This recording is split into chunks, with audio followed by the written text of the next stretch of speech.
CBI আগামীকাল অর্থাৎ 5ই September supreme কোর্টে স্পষ্টভাবে জানাক, এক, কলকাতা পুলিশ যাকে ধরেছিল সঞ্জয় রায় ধর্ষণ এবং খুনে, সে একাই ছিল না একাধিক ব্যক্তি ছিল। পয়েন্ট নাম্বার 2, এই ঘটনা ধর্ষণ এবং খুন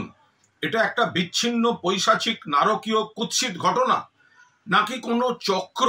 অন্য কোনো কারণে এই ঘটনাটা ঘটিয়েছে। পয়েন্ট নাম্বার 3, যদি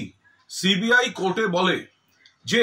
প্রথমে তথ্য প্রমাণ লোপাটের জন্য প্লেস অফ অকারেন্সে বিকৃতি ঘটানো হয়েছে বলে আমরা তদন্ত এগোতে পারছি না,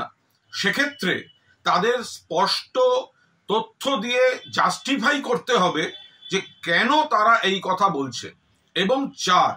যদি তারা এটা জাস্টিফাই করতে পারে যে প্লেস অফ অকারেন্সে প্রাথমিক বিকৃতির জন্য তাদের তদন্ত এগোতে পারছে না, তাহলে সেই প্লেস অফ অকারেন্স কাদের কাদের দায়িত্বে ছিল তাদের বিরুদ্ধে সিবিআই ব্যবস্থা কেন নেয়নি এবং কি ব্যবস্থা নিতে চলেছে এটাও খুব স্পষ্টভাবে জানাতে হবে।